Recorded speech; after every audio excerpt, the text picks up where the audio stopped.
Hello, everyone. Welcome back to On Purpose. I'm so grateful that you're a part of this community. I'm so grateful that you keep committing to your growth, your development, and your learning. And today's guest doesn't really need an introduction. I know that you're all aware, watching his content everywhere from Facebook to Instagram to YouTube and many other platforms, LinkedIn included. But today, I love the fact that we're not watching a keynote. We're not watching a Q&A. We're not watching a 1 minute or 3 minute IGTV clip. We're getting a moment to dive in on purpose with the one and only Gary Vee, serial entrepreneur, investor, 5 times New York Times bestselling author, and the founder of VaynerMedia and VaynerX. Gary, thank you for being here, man. Thank you, brother. Well, actually, I'm in your office, so. It's all family. I appreciate it, man. Thank you so much for doing this. No, thank you so much. Congrats on everything on this. Thank you, man. Really well. Thank you. I've really been looking forward to this. Good, me because I've been in this office a few times. Yes. And those meetings with you have always been memorable. Thank you. And I say this to everyone, when I'm thinking about being an entrepreneur, when I'm thinking about working hard, the person's content I switch on to is yours. I appreciate that. So for me, your content has been really powerful for me. Thank you. And I don't think many people knew this when I first came in and I interviewed for Crushing It, which was so much fun. But that for me, when I hear you speak, I feel very aligned with a lot of it. And actually, it's helped me gain conscious competence on what I already do.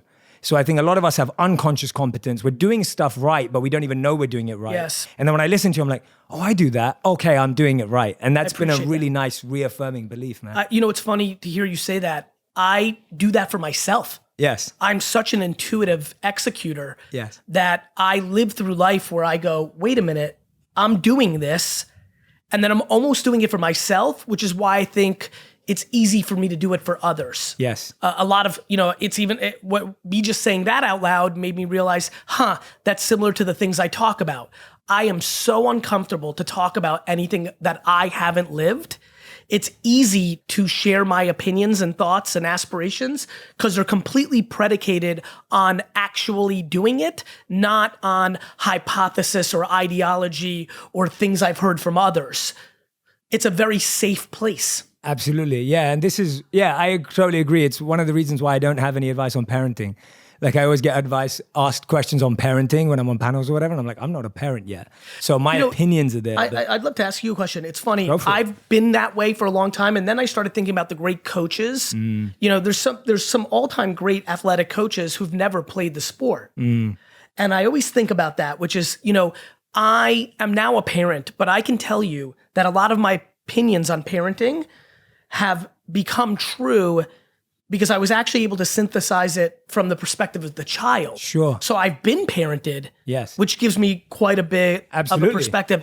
And that's something you may want to, I also intuitively through our, couple of our business meetings and some of our dinners, like I do think naturally we do align in a lot of ways, though we manifest our energies outwardly differently.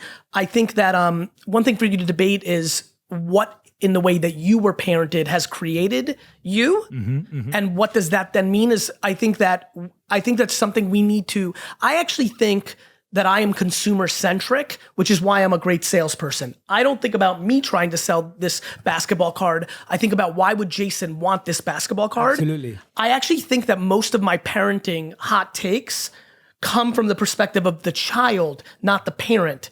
It's being the consumer of instead of the pontificator of. So I don't know. I actually think that children should be speaking more. As we get older, as a 44-year-old, our parenting advice should be predicated on tapping into who we were as children, not who we're parenting today, because a lot of the shortcomings of parenting is the opinions of other parents and teachers, not staying in a silo. But when you think of yourself as a child, you can only take the context of what your parents did in your perception at this point, right, wrong, or indifferent. Yeah, I like that. No, I agree. And I think it's a part of it is just, and I think you match this, and that's what I'm trying to do is if I am advising on something that I haven't done yet, it's balanced with humility, right? Like it's coming from a place of... You're more obvious with your humility than I am. One of the reasons 25% of people, or whatever the number is, at first struggle with me, or as you've navigated through life, maybe you've been surprised at times, like, oh, you don't like Gary? It's because your energy as a communicator, the humility is extremely obvious, and that's why the audience loves you so much. Ironically, humility is why my audience loves me so much, except there's a veneer of a competitive alpha, a cursing Jersey, kid that doesn't necessarily immediately become obvious. Yes. Which allows a certain amount of judgment and not misunderstanding, because I am who I am, and so I don't judge others for that. But yes, I think that people see my humility if they dig in a little bit. Yes. You're much more obvious, though it is absolutely our connective tissue on palpableness. Yes. That yes, we do have some natural talents and life experiences, but there is an inherent understanding that we share on that. I'm absolutely convinced that my humility is a deep foundational aspect to my success. And I do not believe that most people actually see that at first with me. Yeah, and a lot of people would just say that when you're saying that about yourself, it's like, oh, well, yeah, it's easy to say, but you're right. Someone needs to dig in, right? You need to dig in. You need to get stuck into someone's life to really know what they're for. And when you asked me about that parenting point, the first thing that came to my mind is my parents never really got excited about metrics or achievements for me. And I love that because it pushed me further. So we didn't really celebrate every win. Like if I got a first class degree, which I did, my parents weren't like shouting out the rooftops of it. It was like, well, what's next? That's huge. And so for me, my mindset's always— In a healthy way. In a healthy way, not in like a— No, but it's important. The reason I jumped in is like go people on. hear, Yeah. like I even got goosebumps. Like I can hear a lot of people now hearing that and saying, oh, that's a lot of fucking pressure. Yeah. Like I don't smell the roses either. I've never celebrated shit in a healthy way. It doesn't, it's like this balancing act of like, that's awesome, but I'm not gonna let that achievement make me be a dick face. At the same token, if I never achieve another thing, that's okay. It's the opportunity to try to achieve the next thing that is exciting, not the judgment of if I do from others. Absolutely, absolutely. And I think we have that challenge where you either get cocky or complacent. Right, when something goes your well, you kind of go either way, and it's like you either let compliments get to your head or you let criticism get to your heart. And I feel like if you're really good at letting compliments get to your head, you're more likely to let criticism get to your heart. You know, it's the same thing I always say, which is like, I can't hear anything, right? I don't hear the boos, I don't hear the cheers. I talk a lot about why people aren't capable of producing content to the world, which is now the requirement as a human to achieve happiness. I genuinely believe that. I believe taking advantage of all of our abilities to reach out to the world through these new channels with no friction is an enormous gift and opportunity. The reason most can't achieve it is because they're unable to take back the inevitable feedback that immediately comes with the opportunity. I end up traveling a lot to so many different places for work. And when I travel, I have to find quick places to eat. And to be honest, they're not always the healthiest, and they don't always have the freshest ingredients. And they sometimes leave me feeling uncomfortable and bloated. But now I've started taking my healthy digestion pack from Uveda with me whenever I travel, and I found that my overall digestion has massively improved. Now, even if I have to eat out, I can do confidently without feeling bad afterwards. The Uveda vision is simple: to create a healthier, happier world using the intelligence of Mother Nature. Uveda believes in the ancient principles of Ayurveda and brings them to you in a modern, easy way. What I like about Uveda is that the supplements have been created by Ayurvedic naturopathic doctors with 40 years of experience. The supplements are made with only the highest quality organic or wild-grown herbs and ingredients sourced from local, sustainable communities, tested 3 times for purity and effectiveness. Uveda takes the wisdom of ancient Ayurveda and fuses it with modern science to deliver a high-quality, full-support supplement. My healthy digestion has made it so I don't get bloated anymore. I'm able to tolerate hard-to-digest foods, and I have more energy throughout the day, which is so important to me. Check out Uveda at uveda.com and use code PURPOSE to take 35% off your first order. I really recommend the My Healthy Digestion formula. Don't forget to use the code PURPOSE for 35% off your first order at uveda.com. Last week, my wife made this amazing hot chocolate, and I couldn't believe it when she told me it was actually hot cacao with reishi from Four Sigmatic that was actually good for me. Now I've been having it almost every evening to unwind because it supports restful sleep. It tastes exactly like hot chocolate and is made with pure Peruvian cacao, but is guilt-free and just 25 calories per serving. Four Sigmatic is a natural superfood company that specializes in mushroom-based drinks that benefit our immunity, energy, longevity, and help us become healthier. Four Sigmatic makes a wide variety of blends, including mushroom coffee, mushroom elixirs, hot cacaos, matcha, and superfood blends. Four Sigmatic works with my always on-the-go lifestyle because it's so quick and easy. Just tear the packet and mix with hot water. This also makes it great for travel, which is so helpful for me. I have a special offer just for my audience right now. You can receive 15% off your Four Sigmatic purchase. Just go to foursigmatic.com/purpose or use the discount code PURPOSE at checkout. That's Four Sigmatic, FOURSIGMATIC.com/purpose. To your point, I genuinely believe the reason I can take the feedback is because when I go into my Instagram post that I just posted, literally in back-to-back comments, one will say that I'm walking on water and the next will say that I'm a snake oil salesman charlatan. The fact that neither penetrate my psyche is absolutely where I'm at. Absolutely. And that's equanimity, right? Like that is that, whatever you want to call it. It's the game because people want the positive reinforcement that, there's so many models on Instagram, right? Men and women. You're so beautiful. You look so great. You're so beautiful. You look so great. You're full of shit. You look fake. They're crushed because they take too much in that you look so great. Yes. And I think that's the point that we're hitting on here, which I love, is that overemphasis on positive, it's what makes the negative so hard to take. It's also an incredible place for me to add some clarity that I haven't done a good job on historically, which is something I'm thinking a lot more about. Raghav, it's fun to see you here because we had this call yesterday. I'm like, look, I'm at my worst when I'm excited in an interview and I'm drilling a headline because I love doing it. It's fun. It's showmanship. It's wrestling, promo videos. It's my natural state. I talk a lot about not giving a fuck about other people's opinions. It's also because I take the complete opposite approach, which is every negative piece of feedback that I get, I genuinely go into two places. A, I deploy sympathy and empathy for the person leaving the comment because inevitably, immediately on that action, I know that they're not in a good place. If you go to somebody else's social, consume it, and then spew hate, you're not in a good place. No, absolutely. You're unhappy. Yeah. Next, I start trying to see the insight to any truth in it. The second that you're high on your own supply, you're vulnerable. Yes. And so 100%. I don't give a fuck about anybody's opinion. Ironically, I value everybody's opinion. I just synthesize it and then decide to take the good from it. Yes. By deploying empathy and sympathy to the deliverer of the, I'm stunned by our lack of conversation in society right now on this part. There's a lot of judgment and hot takes and comments. We need to judge the person delivering the message. Absolutely. Like how is your mother's opinion of you have the same weight as Anonymous 54's comment on Instagram? Yeah. That is ludicrous. Yeah, absolutely. In the same way of how does a coworker's opinion, you have to factor that in different than your mother because your mother blindly thinks you're the best if you're lucky enough to have that mother, and so it's super fast. It's just pulling from opposite directions. And I think, I'm pulling so hard from opposite directions that my balance is coming in that. Yeah, no, I get that. And I love breaking that down into what I call the 4 C's of trust. It's like, what are you trusting or judging people of? Competence, care, character, or consistency, right? Like these are the 4 things that you can judge someone of. Like you're judging someone of their competency, but don't remember that person may be competent. They may not care about Can I ask you a question? Yeah, sure. Your opinions? Yeah. So I hear that, which makes a lot of sense to me. It was funny where my heart went and my brain.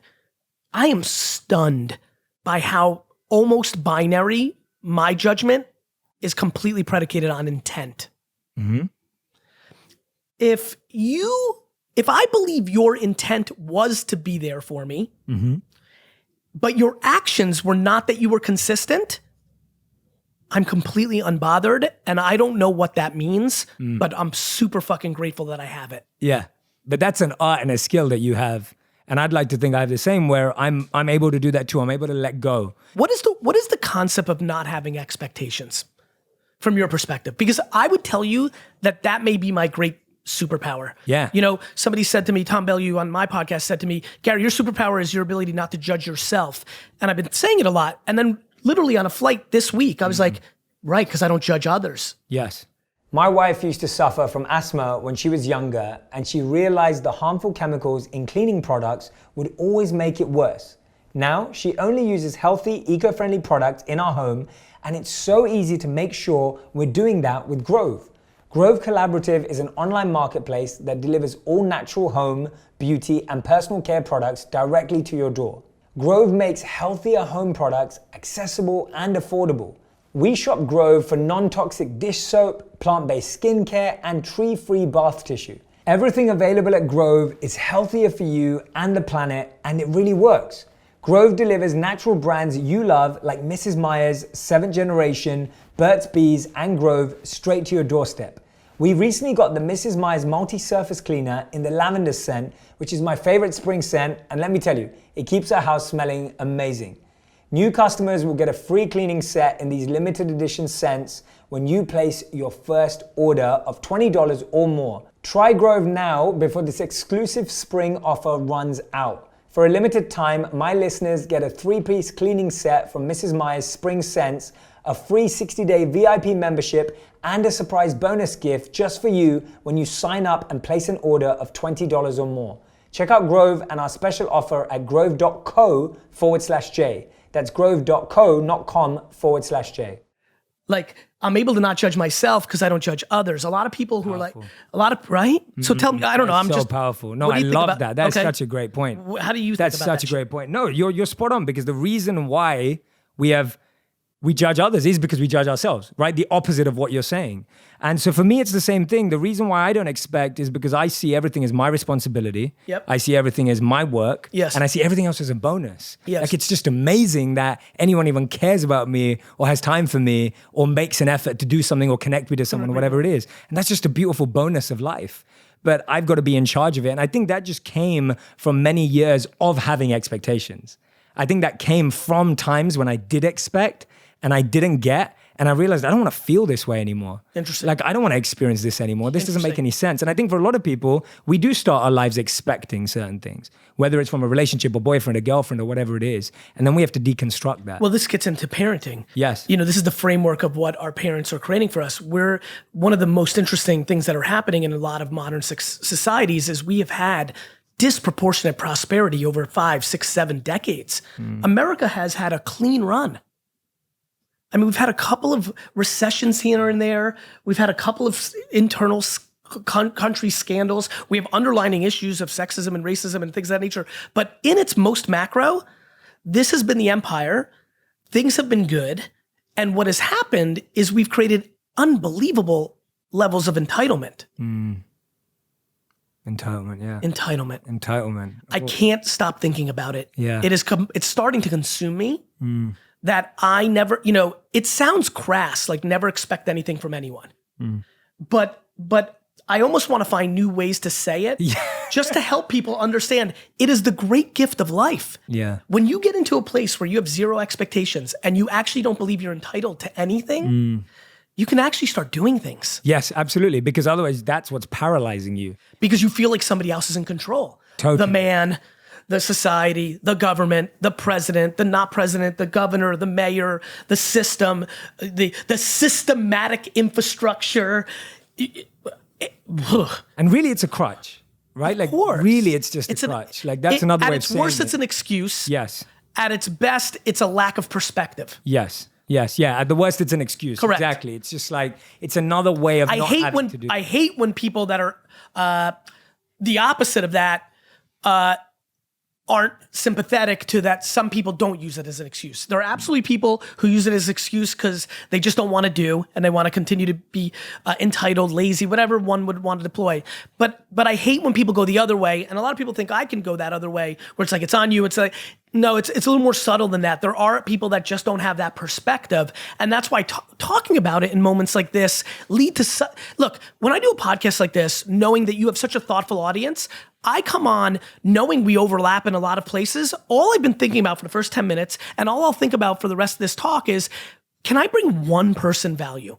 Can I add an adjective, a sentence, saying the same thing in a different way than Jay or somebody else says, that helps Karen, who's listening to this right now on her treadmill, like actually do something. There's nothing more intoxicating than when you're a communicator than getting the feedback loop of somebody saying, you said something, I did something, I'm happier now, end of story. Yeah, absolutely. And whether you're listening to or watching this right now, whether you're on a treadmill, whether you're commuting to or from work, whether you're walking your dog right now, I want you to make sure also that you're listening for that. Right? I just want to prepare the audience, everyone who's listening and watching right now, make sure you're listening for that, to find that in this podcast. Well, let me say this as an outside observer. If you're listening to Jay's podcast, from my standpoint, you have a level of curiosity or subconscious understanding that there's a tweak or two that can really change the game.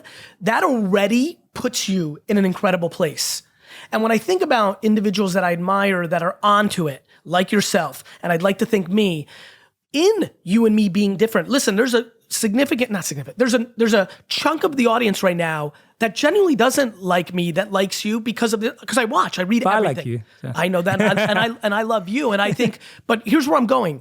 My big thing is, what I think we need to have more optimism and positivity in the ecosystem. When we're lucky enough, here's my point of view.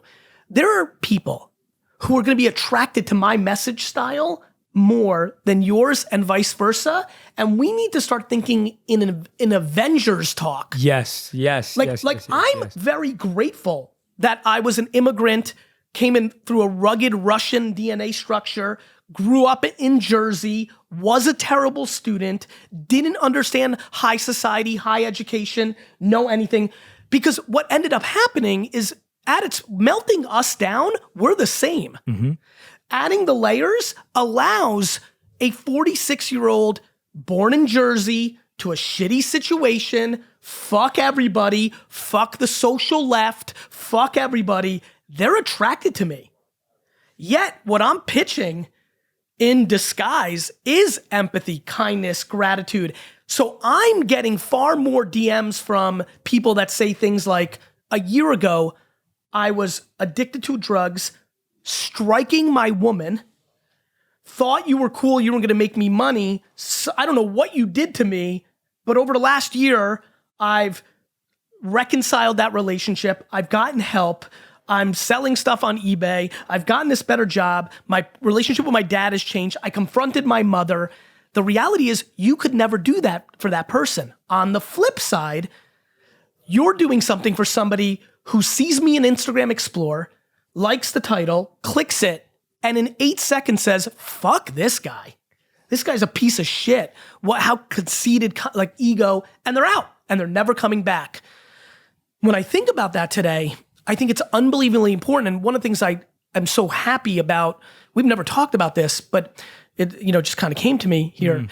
I'm so happy that we have this admiration for each other, because I actually believe that there's too many people that are doing good in the world right now, but because of the veneer of how they're doing it, other good people are judging them to not do it their way, and we're destroying the upside. Yes.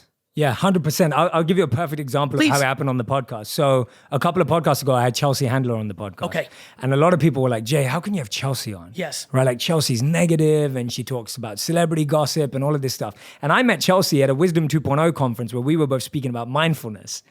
And I was there and I saw Chelsea and she spoke about mindfulness and she sat through everyone else's presentations. So she was there for real, she was present.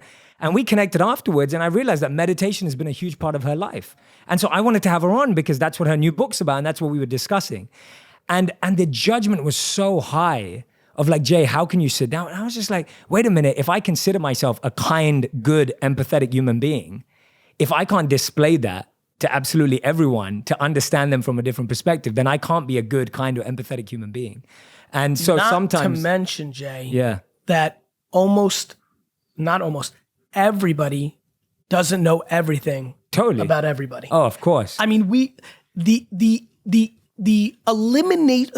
going through a process over the last half decade of curtailing my judgment, I didn't start with a whole lot. But whatever I started at to where I am now compared to 36 months ago has put me into a stronger position that I've never could have imagined and makes me excited for the next 50 years of my life. I'm just done. Now, if there's something that is obviously black and white done, like it doesn't mean that nobody can do no wrong. But boy, we are in hot take judgment land. Yeah. They don't know Chelsea. Yeah. I don't know anything. Yeah. Like they don't know. No, and we don't see it. I just don't know. I don't know. Like, I think people hear, like, I don't know. Yeah. And I actually wanted to do this analysis and you've just given me the thought right now. Real quick. Oh, go on, somebody judging somebody for doing celebrity judgment when they're judging that celebrity in the output is the most hypocritical thing I've ever heard of all time. Yeah, but that's literally what they're doing to you in the comment section. Absolutely. Yeah. They're mad at for her doing. Yeah. This is the age of quarrel and hypocrisy, though, right? boy. That's so huge. Oh boy. Like, it's so huge. But you've just given me an idea, because when I listen to you, and I think I would love to do it, and I don't know if your team's doing it. So one of you guys, Raghav or whoever else is in the room, please try this out. I'd love for someone on Gary's team to do a keyword search on how many times Gary uses the word gratitude or positivity or humility versus even a cuss word that he says too many of. We have it. Awesome. Great. We have it. I want to see it, because when I listen to you, and this is what I feel we have to look beyond, and I think what we're encouraging people to do, I hear the words optimism, positivity, humility, the other one that I said, what did I say? Gratitude. I hear gratitude more than anything. Like, every time I turn you on, all I ever hear is gratitude. And so for me, that's what what's even better? Yeah. And I love you for that, and we'll see what literally it looks like. Yeah. Why I love you and other people I admire, why I love hip hop as a genre. Me too. How about the fact of, what about not taking it literally? Yes. So, like, what I know is, before I got mature enough to start, because I had a bad vocab because I was a poor student, before I got myself to understanding, how about the fact that I'm looking at my team right now, how about the fact that I'm even using the word sympathy now, where I never even said it once, because I'm starting to understand slightly, at least, the world's interpretation of sympathy versus empathy, because I used empathy sometimes when I meant sympathy. I'm evolving. But but how about, go watch the first 1,000 episodes of Wine Library TV. I'm doing a wine show. Yeah. I'm never saying gratitude or empathy or kindness, but if you watch it, kindness. I'm saying kindness and empathy and gratitude and positivity and optimism. Yeah. Yeah. That's, to me, that's what I'm trying to, in the reverse too. I see a lot of people that everybody puts on a pedestal in society because they're saying the right things, but I'm seeing something different, which is not as pretty. Right. And I think that we need to get into a thoughtfulness conversation as a society of back to intent.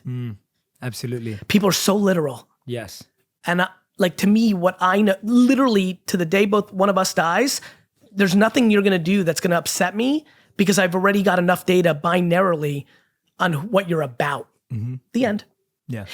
I have the advantage of also being in the business world. Like, for everybody listening, let me say, I'm about to give you a compliment that I have no clue of how you're going to take this. I'm just enjoying watching from afar, because I'm in the trenches of your thoughtfulness of how you're thinking about your professional career. How are you thinking about what partners are you going to work with? People are pitching you. This is my world, right? So, even just watching from afar without details of all the different parties, some reaching out to me like, hey, can you put in a good word? We want to sign him for a tour, for a book series, for just the thoughtfulness that you're putting in, it just reminds me a lot of me, and this may be me complimenting myself. But no, listen, there's not a lot of people. Listen, I will say this, Jay, in comparison to a lot of people that look like us, guys, gals, different people in society, I believe most people are not thoughtful. And they're kind of into short-term KPIs, whether it's dollars or fame or followers or just checking the box. And I think you're deploying currently one of the more thoughtful executions. I admire that. Well, thank you, man. I think it's a big part of it is our value for patience. 100%. And for me, by the way, a word that's going to come up big on the word class. I know it's going to be in there. That's what I brought it up. Tell me about something. I've been wanting to ask you this, because I consume everything you put out. So for me, it's, I have my mind's a human algorithm of what you're saying too. But I'd love to know, what is it that you've been thinking about lately that you can't put into a 1 minute, 4 minute video because you're apprehensive about the fact that people are just going to run in and, because you need more context. What have you been... yesterday? What? Did I tell you that I don't want to write the article? We need 6 more months. This is the first time it fucking happened. I can't believe you just asked that. Raghav, in the entire time, how many times have I ever told you, no, not yet, it's not ready? I don't think it's ever happened. It happened yesterday for the first time. Oh, wow. It almost never happens. Okay. Something I'm thinking a ton about, which is a complete and utter pot-committed thesis of bottom-up everything. Okay. Meaning, test and learn, MVP. How I see it is a complete and utter commitment to lack of fear. So what we were talking about, I'm in this mindset of everything should be a pilot. You and I are God, this is so meta. I just got done telling you how much I admire the fact that you're thoughtful And now I'm about to tell you that you and I should put out new stuff every day that has no thought against it as a data loop back to the thought. Right. But therefore it's thoughtful. I think so. Yeah, it's a still mac. I like you. Yeah. I like you. That's exactly right. In the macro, the most thoughtful thing that one can do right now in our society to take advantage of the internet is to not think about output, put it out. You know what it manifested into? This is really back to like me living my dog food or eating my dog food. Last night, I put up my single worst performing Instagram post in the last 5 years, right? It's called What If Wednesdays. After the call of like saying, yes, we're going to tell the world in 6 months this kind of concept. We're telling them now, obviously. We've now made the commitment. This is, again, me, like, completely contradiction of my own self. I'm giving it to, you right here. We need to be more creatively brave. We need to take advantage of the internet, the feedback loop. I knew that the piece of content wasn't going to work. I'm creating this thing called What If Wednesdays. And it's this idea that I love products, right? Baseball cards, cereal, wine, sneakers. So every Wednesday, we're gonna post something on Instagram called What If Wednesdays. What if I made this product? The first one we posted was a former employee of mine, Tyler Babin, actually Bobby Babin, who just went for this incredible thing at Adobe, just left our team. In an episode of Daily Vee, like a year and a half ago, went really viral in my community. I was in an elevator with him. We were joking. We put it it was in the vlog where I was like, let's make Bobby Babin beef jerky. And it was like this whole ha thing. Anyway, we posted it last night. We posted it. It did I've never had a piece of content not get 10,000 likes. Just unbelievably poor. And I'm so happy because I'm living my truth, which is we now live in a world where people are so into growth hacking the algorithm. I think it's something that you're going to go through because I watch you and I'm like, okay, that's working for him. I hope I can't wait for him to get to a place where he realizes that's great, but I need to be saying what I want to be saying, not what I know will work. Yeah, and I call it mains and sides. So for me, it's like I've always got my main course. Same thing. And then I've got my sides and I'm switching them all the time. I call it the same thing. Yeah. I call it side dishes. Yeah. I've called it Navy SEALs to the Army. Yeah. I call it 85% core, 15% play. I've said to everyone, not have one. Like I've always said to people, if I had 7 formats that worked for me, I'd have 7 videos and I'd keep learning and growing. Punchline, I'm in the beginning process of putting myself in a position. I wanted to do Q&A. I started a show called the Ask Gary Vee Show. Yeah. I wrote a book called Ask Gary Vee. And now I'm able to do keynotes where it's 30 minutes keynote, 30 minutes Q&A, because I know I'm at my best with Q&A because I can show my expertise, not my showmanship. Yes. Right? Yeah. So I know that I'm in the beginning stages of putting myself into a place because something I've discovered about myself that I had no clue, and I mean no clue, I'm dramatically more creative than I realized. And I'm about to put myself into a place to be creative on a daily basis, to taste in an acceptance way as a side dish instead of a theory. Yeah, 100%. I love that, man. That's awesome. One thing I've been trying to figure out with you as well, and which I think is such a thing that you balance so well, you can call it a superpower if you like, is your ability, we talked about this earlier and sparked it now, your ability to not judge yourself, but to hold yourself accountable. And I think that is such a scary thing for people because a lot of us don't judge ourselves and then we don't do anything. Or lots of us so accountable to ourselves that we don't give us space to do what you just said you do now. Please. Yeah, no. So what I'm just saying is the action you just took yesterday shows the balance of the two. It's just, yes. And this gets into confidence, not ego. This gets into loving yourself and not being delusional. Look what I just did. It's also, I literally told him for the first time ever, I'm not ready to tell the world about that. And 12 fucking hours later, I told the world about it. That is remarkably intriguing to me. Yeah. And I'm just trying to look, this is actually a fun platform to probably say this. Yeah. Another thing I know that I'm going to start talking a lot more about is how much I don't think I'm right. I just know I'm right for myself. Yes. And I desperately want everybody to find what's right for themselves. Yeah. There is no right. 100%. Like, especially, a lot of people try to throw hustle porn and all this stuff at me. And I'm devastated by it because I'm like, fuck. Because I use the word hustle and because of my energy. I mean, my first book, I outlined work 30 hours. This is about one big game of happiness. Yet, people hear 7 p.m. to 2 in the morning. People are using my name to build up their profile. And I'm like, fuck, I don't want this, right? Yeah. This would devastate me if there's any confusion.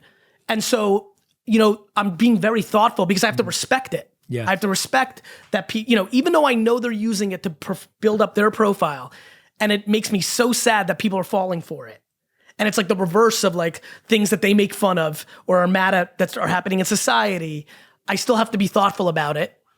But yeah, I like the way I always took that from you was, and I say this often too, is just like, it's work ethic. It's work right? ethic. And there is no substitute for that. When I started using hustle and it became like, it was just my version of work ethic. Work ethic. Yeah, it was your language. Your term, but and there's truth in it. I also am probably the single loudest voice in entrepreneurship telling people they're not entrepreneurs. Yeah, that's true. Yeah, right, Jay. Like I don't know. Back to hearing things. The way you reacted, this one hasn't necessarily been obvious to you yet, but I hope people hear it. I'm talking about self-awareness. Yes. Like I think it's incredible to be a number 4. How about this? I sometimes fantasize about being a number 4. It sucks being a number 1. Everything's my fault. I met with 2 employees today. I want to blame their managers, but I know it's my fault because I hired their managers. Yeah. So, yeah, I mean, it's lonely at the top. It's I think that one thing that I'm getting excited about is creating more context and clarity around my conviction and confidence in myself, which allows me to do what you just brought up. And now I want to start pushing it out in a way that allows people to do it for themselves. Here's my thing. And I always say this to you, so I'm glad when we first started this podcast, I was about to say it again because I actually believe it. But I was like, nah, I always say it. And now I'm happy I'm about to say it. You have crazy, beautiful eyes. The first time you said that to me was like, I think it was the first time we met, and it was like one of the most awkward things ever because I was like, for me it was I did not expect awkward. that from Gary. Yeah. Like, it was the last thing I expected from you. But you did nothing to make that happen. True. I always say I can't take credit for them. I say that all the time.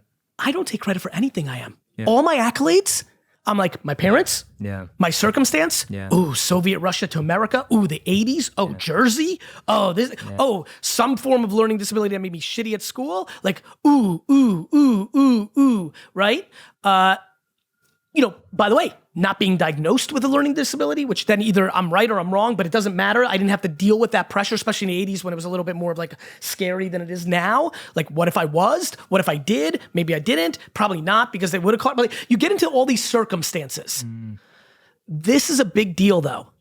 I'm sure that what I talk about is right for me because I'm incredibly in tune with myself and I'm an incredibly good communicator in a style that hits a certain group, which helps them get the insight to create affirmation, to create lack of fear, to try something, to start the process to get to a happier place. Yeah. That is a fucking blessing. Yeah, 100%. Now I want people to figure out that things are right for them based on their luck, circumstance, what's their beautiful eyes. Yeah. Yes, maybe they're not an entrepreneur because they don't have incredible lack of fear, but maybe that they are incredibly compassionate, unbelievably analytical, remarkably competitive, incredibly gorgeous, wonderfully funny. Like, let's lean into what we're fucking awesome about. Everybody's spending all their time on what they suck at. Yeah. Themselves, they're doing that. And I promise you, everybody else is spending all their time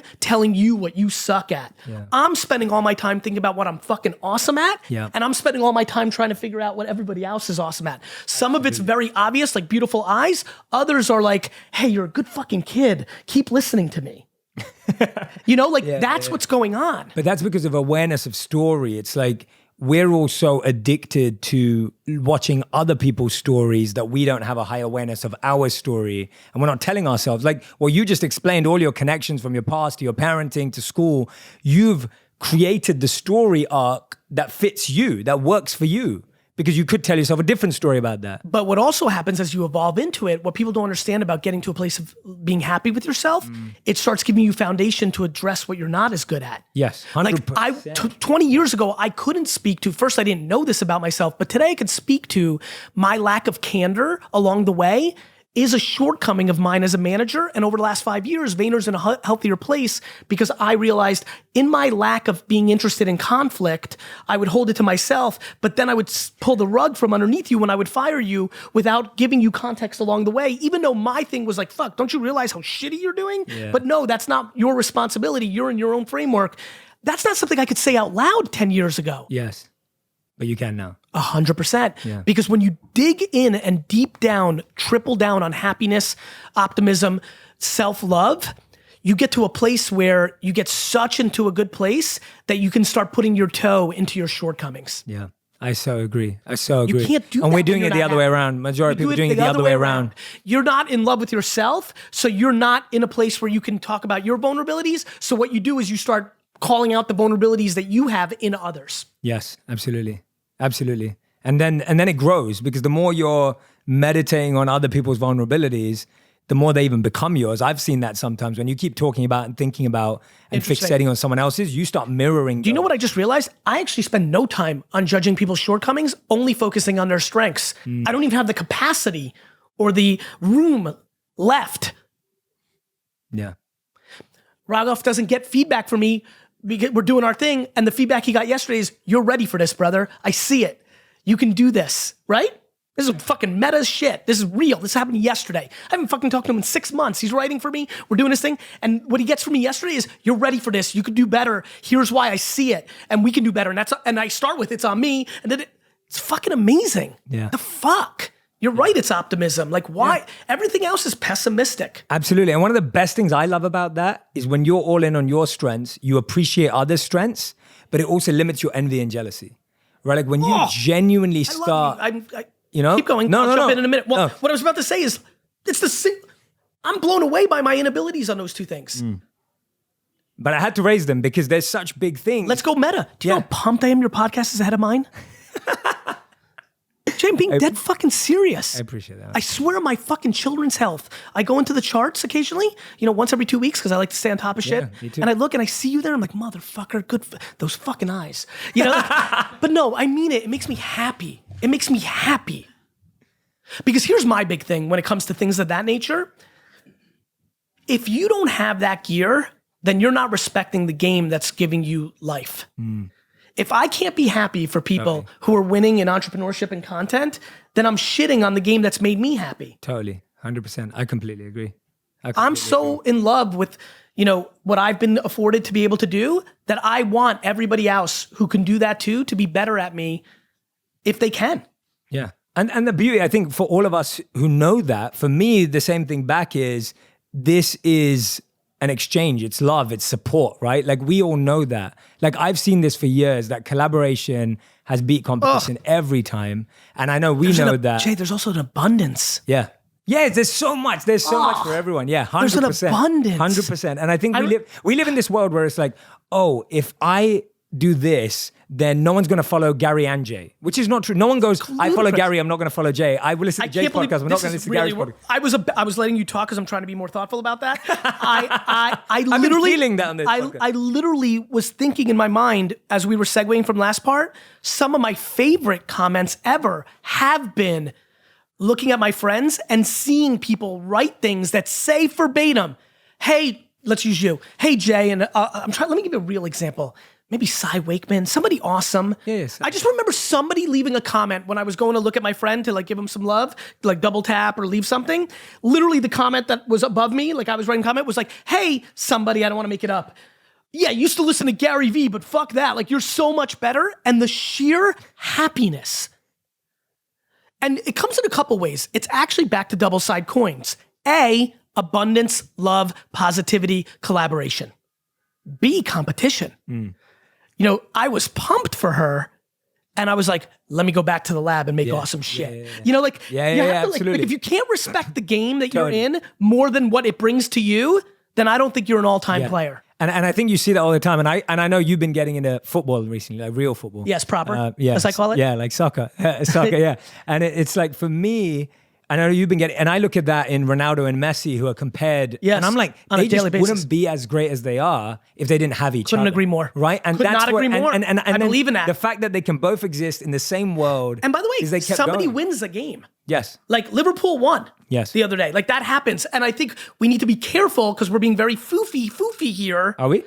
In a good way. Go on. Like we're talking about very positive, light. Yeah. Like I think people get confused. If you back to don't take the words, listen to what we're saying here. We are saying that there's ramifications. We are saying that there's winning and losing. We are. There is competition. Yeah. I know we are. Absolutely. But we're saying that without each other, they wouldn't feel that same fuel to keep going. Correct. And then you choose whether you want that fuel to keep going or you're going to wallow in that fuel and then just drop. Or my favorite part is, do you even want to drive that car and that fuel anymore? True. When I tell you the great question in my life right now is, will I wake up one day and go completely the other way? I think it's actually possible. And I smile with that because I don't know. And I can feel that I'm not forcing it. Like I would actually argue the other way. Like I don't want to disappear. But if you told me that at 62, I woke up, sold off everything and took a 5-year run of sitting in a cave in Peru and then came back at 67, I would say to you like, yeah, I can never see myself doing drugs. Yes. I can never see myself stealing money out of somebody's wallet. It's just impossible. It's not in my framework. I can see myself sitting in a cave in Peru for 5 years. I love hearing that. Because I don't think anybody would believe that about me except people that get really, really, really inside or look like you, which is disproportionately have intuitive superpowers. No, I really believe that about like you. when I was 18, if anyone ever told me that I'd one day live as a monk, I would have laughed at them and spat in their face. Yeah. Right. So when you You've said, done it. exactly. So when you said that, I was like, I joined social media in 2015. Yeah, I get it. And it's like, I never joined because I was a monk for 3 years. This is a funny thing. Back to, I apologize, but this will bring value to a lot of people. This is a game of best, not first. Yeah.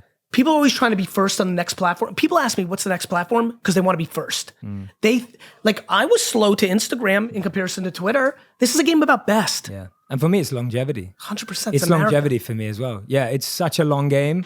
Long. And it's, I think so many people get this bad feedback too. And I've had a lot of friends hear this. Hey, you realize you've only got a 3-year lifeline. That's stupid. Right? And I've heard so many people hear that from people and make the wrong decision. From people that have never lived it. Yes, from people that have never lived it. Hey, you realize it's all happening this year. By the way, real quick, because the second time it's come up, if we get anything across in this episode, if you're like, please just pay attention to who's giving the advice.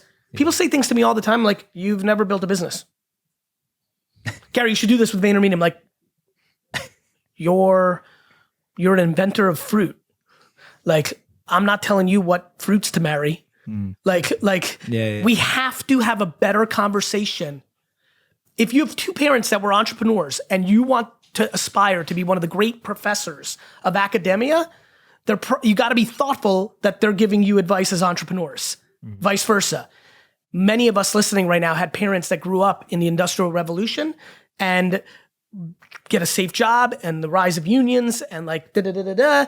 And if you're dying to be an entrepreneur because you always sold lemonade and pencils and this is the great year of entrepreneurship and you want to do it, your parents' advice has to be contextualized. Yes. They believe in safety. Yes. And that's what I mean by that. Looking at things from a care angle and a competence angle, right? Like you're going to have people that like my mom. Like my mom does not care what I'm doing. She cares about has her son slept, has her son eaten, and has her son taking care of his health. Like that's what my mom cares about. Mine too. She doesn't care about any award. She doesn't care about the podcast. She doesn't care. And that's beautiful. And I love that. But I have to take it for what it is. That my mom cares about my mental and physical well-being. Yes. Right? Like that's what she's an expert in. Yes. That's her expertise. That's her zone. That's what I should listen to her for. Couldn't agree more. Yeah. I love that. And that's what I'm taking. Contextualize the advice. Yeah. And otherwise we argue with them. Sometimes we're like, Mom, you don't understand. I'm working so hard. But it's like, no, like take that. Like she cares. You know what you're talking about right now I just realized been subconsciously on my mind? Another thing I'm thinking a lot about, which is like, it's amazing. You started this podcast with it.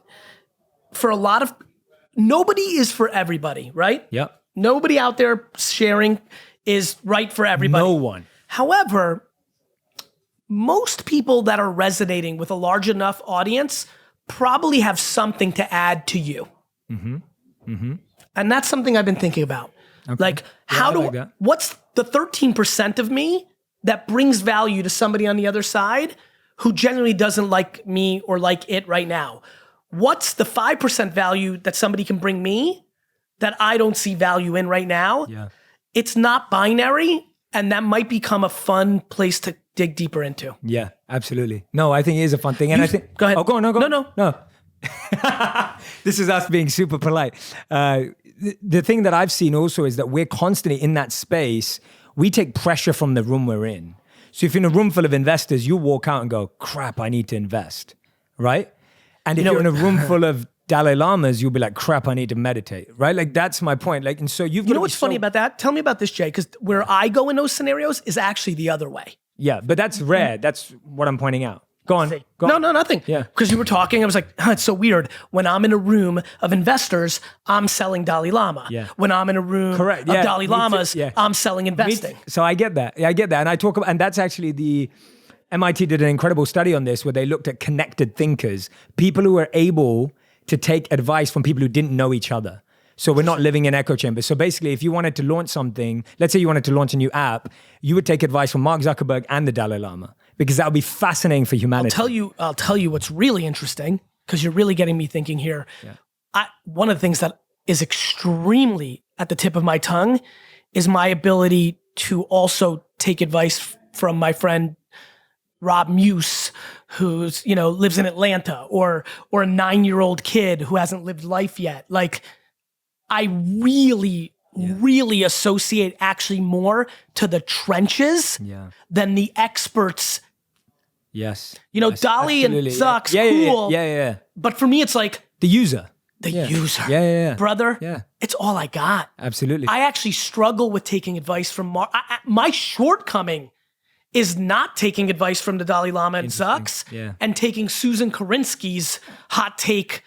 Yeah, I'm obsessed they with all the have user. different value, right? That's they right. all have That's different right. value. That's Like right. I said the same thing when people are like, how do you not run out of things to say in your content? I'm like, because I'm talking to people, right? Like that's my number one answer. Because I'm talking to people. I'm listening. Yeah, I'm listening. Dude, I'm listening to just people. I just read comments, man. Yeah, same. I read comments. The last 10 times I've gone to your Instagram, I've read comments and didn't watch what you put out. Yeah. That's real. You want to talk about weird shit that I'm sure most people aren't thinking about?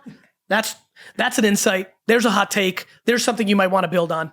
Yeah, absolutely. No, 100%. And that's for me, it's like I'm having the conversation with a random person who's had a breakup. I'm having the conversation with a random person who's trying to start a business. Those random conversations are everything. Are everything. They're like that's everything. The first thing that I bring into What didn't we get to? Let's do a little bit of a weird speed round. Okay, that's what we're in. We're at the end now anyway. So this is the final 5. We do at the end of every round. Good. So this is our speed round. Good. You already predicted. Well, what about final 7? What 2 things on the first part of the page or second? I don't feel like we're gonna get to do this many more times, so I want to push. Why do you say that? Like that's well, we will. I'm just talking about like cool, like once a year we'll get jam heavy, No, absolutely. Do you know what the funny thing is? We went on to all of this stuff organically without me even touching on it. Love. Something I really love about you. Thank you. You're welcome. Is I feel like in the last year I've realized why I liked Star Wars. Star Wars was the only sci-fi thing I followed as a kid. And actually WWF wrestling, right? These wrestling figures, these Star Wars things that are in my room. And I finally hit it. They are very classic stories of good versus bad. Yep. I mean, Star Wars is just like super high level good versus bad. 100%. But there's something that wrestling does and Star Wars does. I can't believe I'm breaking this down right now. I just had my thought on this. Wrestling has a very interesting thing where somebody good can become a bad guy and where somebody bad can become a good guy, right? Yep. It's I don't know how many people follow wrestling. I used to love wrestling. But Macho Man Randy Savage was my favorite wrestler. He was a bad guy when he came in. Then he became a good guy, right? Yeah. The dark side versus the force. If you've watched that series, you know it's a very fine line. You can feel like at any moment, like, right? You've got the established, but like you kind of understand the core subject matter, Darth Vader, it's right there, right? I believe that you and I sit in the world right now. There's a lot of personalities. There's a lot of people talking about good. And I don't believe the majority of them are actually good. And I think you are. Thank you, man. And that's why I've always leaned in every time you've reached out. Right? Yeah, thank you, man. Do you see what I'm saying? And how do you think about it? Because it's something I'm I don't want to say struggling with, because it's not true. I'm concerned that if some of the people our society and really our genre, podcasters, Instagrammers, YouTubers, personal brands, authors, speakers, if we aren't thoughtful about some people that people are considering good, but actually they're not good, they're selling things for the sake of their own personal financial growth, that it's a dangerous precedent. And I feel a sense of responsibility as somebody who sees it. At the same token, I don't have the bandwidth to do the investigative reporting to cross the T's and I's so that I'm completely definitive, so that I can say, fuck you, Karen Thompson. Yeah. In a world where everyone's like, where the fuck did that come from? Isn't Karen Thompson awesome? And being right at the end. Yeah. Now that I just spewed all that, what are your random thoughts about? You know why that's so crazy? Because I just had breakfast with someone that we both know, who I won't say on the podcast, I can tell you afterwards, who was telling me about just this. It's so crazy. Like literally, that wasn't even at the front of my mind. What was she or he saying? They were saying that this exists. You should be wary of it. What's your take on it? Like they literally after this. Oh yeah, literally. They were like, this exists. And I was like, wow, and they've done the investigating work. Like they've gone deep into the research of it. And because I was also, playing devil's advocate. I was like, okay, look, how bad is it? What is it? Because we're optimistic and I want to give people the benefit of the doubt. My take on it is, it's kind of like when companies started doing CSR or environmental work because they knew they had to, right? I can't believe that's where you took it. I'm unbelievably cynical to businesses with purpose. Yes. Because when I sit down with the founder, I leave with, you're a piece of shit because you're using a cause to create commerce. Totally. And I see 9 out of 10. I see that all the time. It's in our world, brother. Yeah. And I think that what I look at, and I think this is what you've done, and this is what I really saw as powerful, and luckily the people I spoke to in my life always emphasized this, was community first, right? It was always about community. It was always about family. It was always about people. And I think that we need to be careful, and I do agree with you, the investigation is important, because I don't want to go out and start accusing and making allegations, because that's not cool, because I'm not even good at publicly shitting on people who are clearly 100% wrong. Yeah. It's not my natural state. Yeah. So to do it without the investigation. Totally. But it is I'm glad. Interesting. Anyway, that's how I just was curious about that, because I do think you're ironically in the minority of pure good. And I think, and that doesn't mean you don't build a business. No, of course. That doesn't mean you don't get paid to speak or write a book or do a 10-city tour. Of course. There's just differences. Yeah. And I think that comes back to intention. I think that's right. It starts there and it ends there. That's what it's all about. Just to uncover a little bit more, just because it's being insightful, like I've actually done a couple things in my career where I've gone on people's platforms that I don't believe are good to like weirdly try to suck them out. Yes. Oh, I love it. I'm so glad you brought this up. So every time I get invited by a multi-level marketing conference or an internet marketing conference or whatever you call online marketing conference, I go and I talk about this stuff. Me too. So I'll go on stage and they're expecting me to talk about social media strategy and how I get views and all of this stuff. And I'll subtext. My 2 starting lines are, I did not build any of this to build a brand or a business, because I didn't. I just made content because I wanted to help people. This is where you and I are so fun as compliments, like a tag team. I go and start with, do not buy anybody's products in the back room at this conference. Yeah. And everyone's like, what the fuck just happened? Yeah. And I'm like, what happened is I don't fucking believe in the bullshit. Yeah. That's like, I come and fucking try to like destroy. Yeah, absolutely. At conferences. Yeah, I don't destroy. On like interviews, I'm trying to be subtle because the person's interviewing you. Yeah. So I'm like, all right, how do I stay in this? How do I not get kicked out of this room while winking to the audience of like, get the fuck out of here? Yeah. Right. Yeah. Though I've stopped doing that a little bit because right now people are not thoughtful enough. Yeah. So you get direct attribution. And I think that is a vulnerability. So I say no to a lot of association. And I think that's the big message that's coming out here is please dig deeper. If you're listening or watching, whatever you're listening or watching, please dig a step deeper. Don't be thoughtful. Be thoughtful. Be thoughtful. Push beyond the obvious. Just for example, once I make a decision, like if I saw you on somebody's podcast that I'm like, ooh, that's a dirty person, I would already assume that you're there to do that same thing, which is to pull them out. And I appreciate that. Yeah, we need to, Oh, Jim's here. Hold on, before we do the final question. Oh, yeah, awesome. Oh, this is great. Jim, did you do an updated version? Perfect timing. Is this an updated version or you couldn't find it? All right, while there's dead air, I just want to say to everybody, I love you. I hope everything is good. One random thing, like it's been really working in my community. Just call somebody you haven't talked to in 2 years. Just literally go to your phone right now, context, hit the letter C, the letter F. You're gonna see somebody from high school, somebody that you used to date and you're over it now. Like just literally call somebody, call, not text, call somebody and just say, what's up? I hope everything's good. And like, that's it. Like, even if you hang up after that, like get, like exercise, like eating, getting into practice of optimism and positivity and good matters. So randomly just call somebody and hit me up on social and let me know how it went. Like, but this is crazy. I do this once in a while in my world. Like people have called their father, estranged father for 15 years, their best friend that they just both got busy and now they're like back and their families are friends. Like this, it's crazy. Anyway, Jim? Yeah, so when we look through 200 episodes, the words that were most common verbs were know, think, go, want, make, all core Action. things. Action. And then when you looked at word pairings, like what words you combine together the most, love and work, mean and well, give and fuck. I knew that was in there. Listen, I curse. New and world, and play and book. Interesting. So, yeah. Now, What about these ones? These top emotions? I like Top emotions, right. Yeah, so if you go from top to bottom, it's love, laugh, funny, appreciate, respect, passion, scare, inspire, and curious. There you go. no. Thank you for bringing that. Thank you. Absolutely. No, to your point, you intuitively are able to interpret this. Yeah. There's not a soul. One more time on emotions. Yeah, the Go through it. emotions. One more time. Yeah. One more time. Yeah, emotions are love, laugh, funny, appreciate, respect, passion, scare, inspire, and curious. If you pull 1 million people that have ever heard of me and dug in a little bit, nobody's even going to be. This is where I'm complicated. Mm-hmm. This is why I'm attracted to people that are able to decipher it. This is how Jim himself got his job here, trying to get a job separately in VaynerX, but I wanted him on my team. This is why I leaned into you. If one is emotionally intelligent enough with natural talent to have figured me out, I know they're an incredible partner because I'm extremely difficult.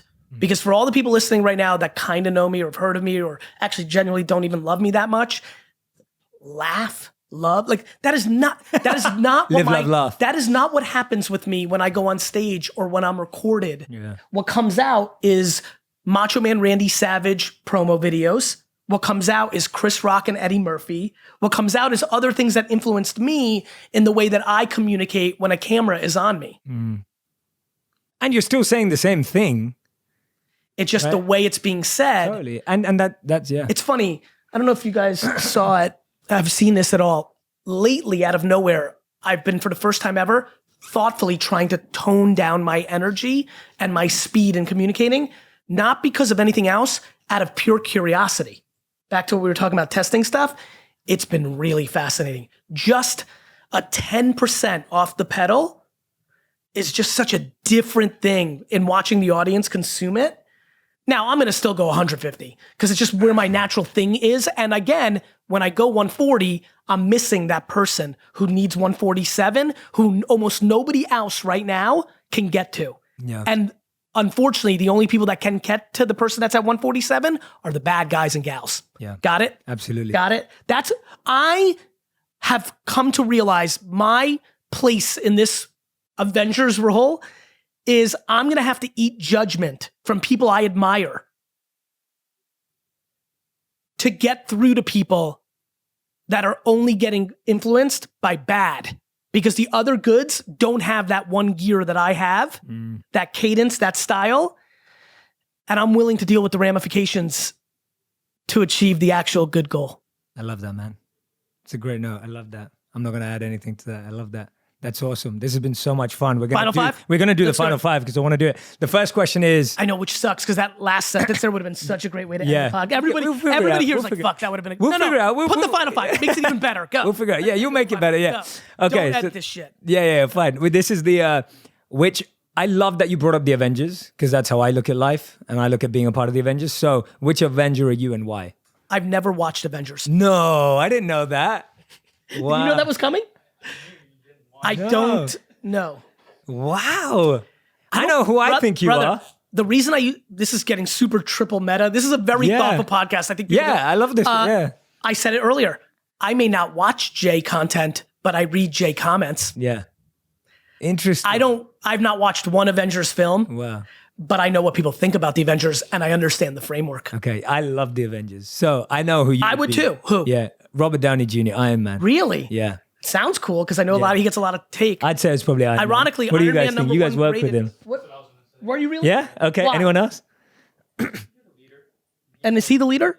And now Spider-Man And he gets can the leader 'cause I see that and he in can rub people up the wrong way sometimes. That's why I said, like, he has that ability. Like, See. he will cast off Captain America and they'll go off and form their own tribe and then hate him for a bit, but then they come back in the end. You know, it's that kind of, the ability to push people the wrong way sometimes. So Spider-Man's the new leader now? Spider-Man, is he? Yeah, that's what they're setting up. Really? Oh, I did. But they're setting it up Yeah. with this new film. Anyway, nonetheless. Yeah. Anyway, so okay. Cool. Good. Next. I'm Good. glad we got there. And Me too. I'm glad that you agreed. And I want to hear what you think next. What do you time. think, Rod? Yeah, think about it. Think about it. You tell me next time I see you. Yeah, think about it. Okay, second question. You have a video titled "The Dumb Stuff You Buy Owns You." Yes. Which I love. Yes. What is the dumbest thing you've ever bought? Great question. Because we've all bought dumb stuff. I have. My current apartment in New York City. Interesting. It made me super not liquid, made me miss out on investing in Uber. It's the dumbest in literal, but it established my family in a neighborhood that I wanted to raise it. So it's obviously way better. Yeah, but in yeah, the yeah. second level, probably the dumbest thing that I've ever bought are the things that I didn't buy. Right. Like Like a vacation that I should have taken, which would have been a fruitful use of time. That's definitely it. The opportunity As I'm cost. trying to be a little bit better in communicating regrets, because I can't focus on them, Same. but I want to talk about them because I don't want to make it seem like I'm not human. Yeah. I could have done a lot more balance of leisure, 14 to 30, because I worked every minute. Yeah. I wish, and when you start with I wish, that is regret. I wish I had 5 to 10 more memories in my 20s with my high school and college friends of going on those trips that everybody does. Like, there's a very interesting clip of me where you can really see it manifest, where I talk about, like, I'm not lucky. Like, a bunch of kids when I first started blowing up from high school and college would hit me up and like, Gary, you're so lucky. And I was like, motherfucker, I'm not lucky. Yeah. When you went to the Jersey Shore every weekend, I worked my ass off. It's not necessarily what I want to be talking about right now, and I'm trying to get the temperature of society, but it's a very big truth. Yeah. So I would say that. Yeah. The dumbest thing I ever bought were the things that I ended up not buying. Love it. Awesome. Question number 3. What's the worst advice you're hearing out there right now that you want people to be more thoughtful about? All of it, because it lacks self-awareness. It lacks pushing people into self-awareness, and it lacks context. All advice right now is a problem, including all of mine. It's why I'm trying to make it about them. There's a lot of bad advice, brother. Like, if somebody watches me and gets fired up to start a business and they're schlemiel and can't do a business, they're going down a path of depression. Yeah. If they're a competitive, ambitious person, but they also went to high society education, and right now the push there is balance and like hard work is bad, and we become too much of Europe. I believe this, by the way. Like, that's bad advice for somebody, because they're going to be depressed because they lean into current social, political correctness, and what they actually are is a dog, and they just want to grind. Yeah. But right now, grinding is bad. Yeah. Absolutely. All advice is bad if you haven't deployed enough love for yourself and self-awareness to understand what to pick off. Great advice. Question number 4. What's the one thing you're most proud of? That I give more than I take.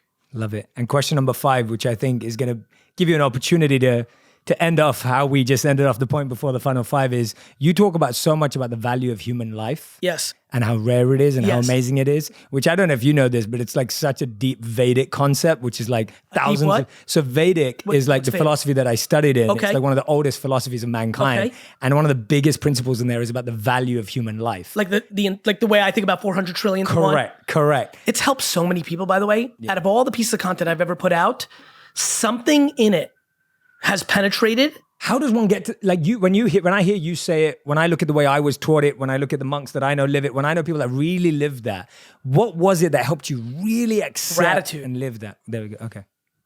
Nice.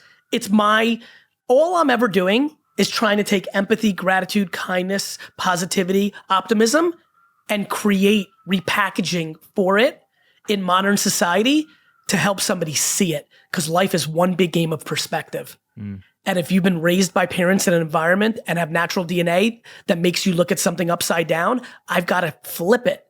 And when I say I have this enormous love and need for admiration that I've come to realize. Admiration will not come in the form of me making the most money. Admiration will not come in any other form than if I give so much more to you than I expect from you in return. I was gifted an ability of the gift to gab. I am creative. I understand attention graphs. I have work ethic. I have aspirations. All of that has created one big game where I feel responsibility to be able to get this message out in a way that won't get to people that can never become monks or that won't become disproportionately high educated philosophical. I'm in the trenches with my style, but it's the same fucking product. And so 400 trillion to one was one way for me to get people to be like, do you fucking understand? There's nothing any of us in this room will accomplish that is even in the fucking galaxy of that we have a chance to do something. I just don't understand. What are you going to complain about today that is even remotely close to never having the ability to have a life? But like what? What are you going to complain about? Like, what's so shitty in your life? Like, you've got the at-bat. Even if you're the worst ranked person, 7.7 billion in the world, you're born to slavery and genocide in a fifth world country where you're raped every day, starved, slaved, lose your parents, no love. The game of life actually still creates the rare potential for you to break out of that and go on to do something and then bring positivity to the world better than not being born at all. I believe that. And so that. Love it, man. Mic drop. Thank you, Gary. Thank you. You're the best, man. Thank you. This is amazing. Guys, we all knew that this was going to be an incredible podcast, but that just blew the roof off. It was one of those, it was such a revelation. And that's what I loved about this podcast, that it wasn't a Q&A, it wasn't a thought process, it was a revelation. I felt like you were revealing things as you reflected and introspected and more was brewing up. Can I say one last thing? I think might be funny. Hearing you say that, what comes to mind is this is historically what I've done, completely predicated on the respect I have for the other individual. When I've always been fascinated by a lot of people early on in my career is like, you steamroll everybody. And I'm like, because I don't respect them. Or because I know what they're going to say and I just have that ability to interrupt, which I'm trying to work on. I revealed and wanted to go deeper because I respect you and more importantly, your audience. So I enjoyed it. Yeah. And my admins are looking at me like crazy because everyone's freaking out. So let's get out of here. See ya. Thank you, man. Thank you, bro. That's man. That was amazing. Yeah, thank you, man.